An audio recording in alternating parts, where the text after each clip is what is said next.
ভিডিওতে দেখা যাচ্ছে আজান দিয়ে ফেলেছে, তার অনেকক্ষণ পরে পরে একটা করে জিনিস আসছে এবং খাবারগুলো দিয়ে যাচ্ছে আমার ভাতিজি, কারণ তার মা কখনো নিজ হাতে খাবার দেয় না তার শ্বশুরকে। এটাই হচ্ছে আমাদের ফ্যামিলি রিয়ালিটি। এরকমই হয়ে থাকে এখানে। আমি এখানে তাই শেয়ার করি যা কিছু বাস্তব। যদি এর চাইতে বড় কোনো বোঝা বা 10 কেজি ওজনের কিছু হতো, তারপরেও সেটা ওর মাধ্যমেই টেনে হিচড়ে আমাদের কাছে পৌঁছানো লাগতো। তো এই ধরনের হচ্ছে পরিবেশ। তো আমি একটা কথা বলে নিই যে কোনো শিক্ষামূলক পারিবারিক মুভি দেখার এক্সপেকটেশন থেকে আমার ব্লগকেও যেন না দেখে। আমার ব্লগটা দেখতে হবে একজন একজন মানুষের দৃষ্টি থেকে, একজন স্বাভাবিক মানুষের দৃষ্টি থেকে, একদম রিয়েল কিছু, ন্যাচারাল কিছু, 100% পিওর র জিনিস। এখানে কোনো ফেক কিছুই থাকবে না। আমাদের পারিবারিক ইফতারের মাঝখানে যে দৃশ্যগুলো দেখা যায় বা যে সিনগুলো দেখা যায় আপনাদের কাছে আমি শেয়ার করি সব সময়, এগুলোর মাঝখানে কোনো ধরনের নাটকীয়তা নেই, কোনো ফেক কিছু নেই। আপনার এর মাঝখানে কখনো কোনো পারিবারিক মূল্যবোধ, ফ্যামিলি ইমোশন, বন্ডিং বা যেগুলো সবার মাঝখানে, সব পরিবারের মাঝখানে দেখা যায়, সেই ধরনের কোনো কিছুর অস্তিত্ব খুঁজে পাবেন না। শুধু একটা জিনিস পেতে পারেন, সেটা হচ্ছে কোনো নাটকীয়তা ছাড়া শুধু রিয়েল ফুটেজ। আমার কাছে খুব ভালো সেট আপ নেই, খুব ভালো ক্যামেরা নেই, খুব ভালো রেজলিউশন নেই, বা অনেক বড় কোনো সেট আপ বা এক্সপেন্সিভ কোনো ডিভাইস অথবা হাই কোয়ালিটির ভিডিও অডিও রেকর্ড করা বা খুব ভালো লাইট বা প্রিপারেশন কিছুই নাই।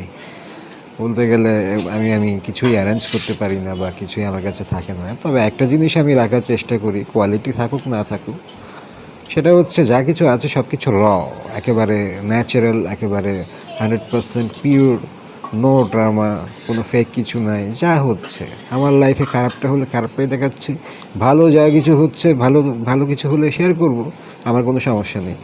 ইচ্ছা করে যে খারাপগুলো দেখাচ্ছি বা ভালোগুলো দেখাচ্ছি না, ব্যাপারটা তাও না। আমার সঙ্গে যা যা ঘটছে, যা যা কিছু ন্যাচারাল, যা যা কিছু real, without any fake moments, আমি আপনাদের সাথে সব কিছু শেয়ার করছি। এবং এটাও আমি একই সাথে ডিনাই করব না যে আমাদের পরিবারের মাঝখানে এখন কোনো ধরনের যে পারিবারিক যে বন্ধন বা টান বা মানুষ যেগুলো পছন্দ করে, যেগুলো দেখতে চায়, যেগুলো খোঁজে বা ব্লগের মধ্যে যেগুলো থাকে, ওই ব্যাপারগুলো আমাদের মাঝে একেবারে অ্যাবসেন্ট।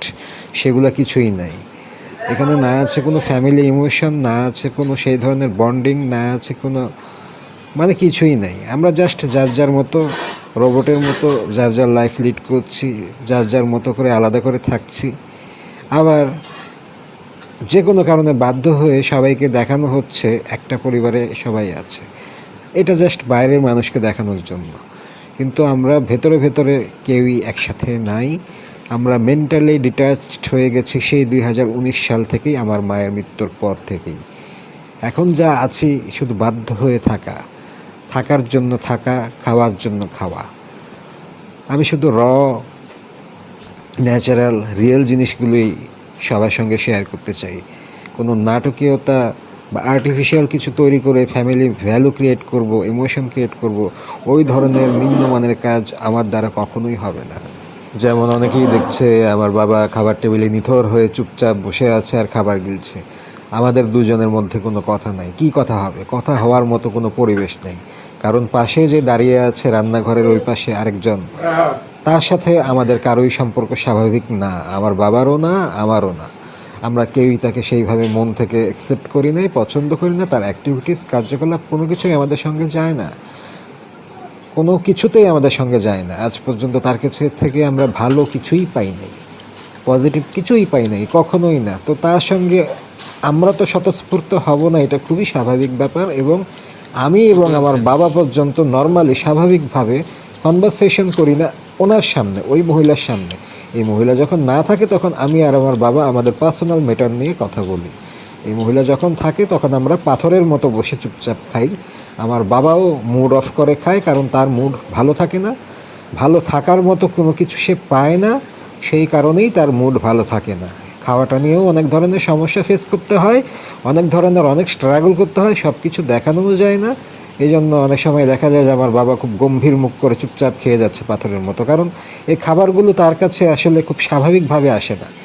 এই জন্য তাকেও কষ্ট করতে হয়, স্ট্রাগল করতে হয়, তার জন্য তার মনে একটা রাগও থাকে। রাত বাজে 3টা, এখন হঠাৎ করে আমার হুলু গেটের মধ্যে নক করছে, আমার সঙ্গে ঘুমাবে। গেট খুলে দিলাম, এই তো এখন ঘরে এসে পড়েছে।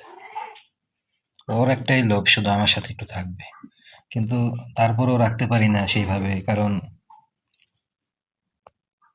অভ্যাস হয়ে গেলে তখন আমাকে ছাড়া থাকতে পারবে না। আর আমাদের বাসায় এখন বলতে গেলে বিড়ালের উপর একেবারে রেড অ্যালার্ট জারি চলছে। আমার হেটার্সের সংখ্যা বেশি তো পরিবারে, এখন ওদেরকে লালন পালন করা আমার জন্য খুব টাফ হয়ে গেছে। ইচ্ছা থাকলেও সবকিছু করা যায় না। এই যে আমার ঘরে থাকার জন্য কেমন করছে কখন থেকে। এখন একটু দরজা খুলে সেহরির আগে ঘন্টাখানেক ওকে জায়গা করে দিয়েছি, একটা জায়গাতে ঘুমাতে দিয়েছি।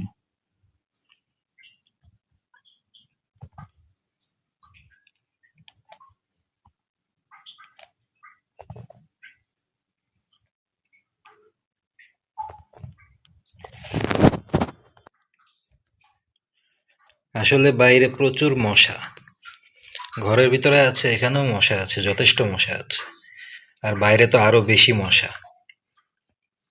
আর এমনিতেও আমার সাথে থাকার ওর একটা অভ্যাস আছে আগের থেকে, জন্মই হয়েছে বলতে গেলে ওর আমার ঘরে, আমাকে ছাড়াও একদম থাকতে পারে না। অন্য সবার সাথে ওর ওর কোনো তুলনা হয় না, ওর হিসাবটা একটু আলাদা। ও একটু বেশি, কি বলে এটাকে, আহ্লাদি টাইপের। ছোট থেকে ওকে আলাদাভাবে একটু কেয়ার করেছিলাম, তখন তো আর জানতাম না যে এই পরিবেশ হবে কখনো, আমাদের সাথে এরকম একটা অ্যাক্সিডেন্ট হয়ে যাবে, এই ধরনের মেম্বার আমাদের ফ্যামিলিতে চলে আসবে। এরপরে যখন স্যাহারি হবে, স্যাহারির পরে আবার আমার পিছনে লাগবে।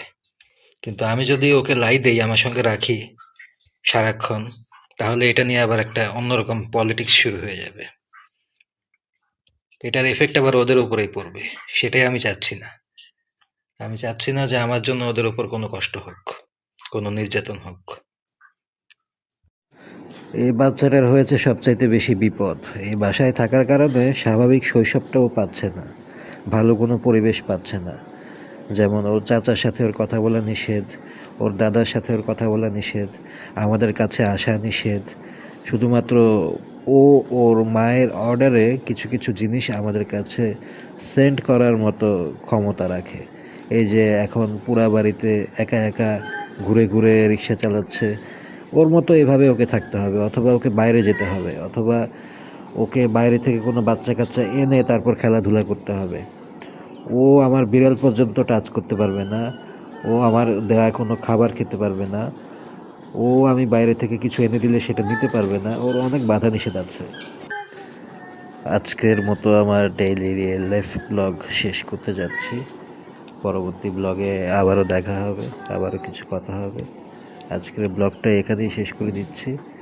এই পর্যন্ত যা কিছু বলেছি, হয়তোবা ভবিষ্যতে যদি সুযোগ পাই তাহলে আরও কিছু বলার চেষ্টা করব।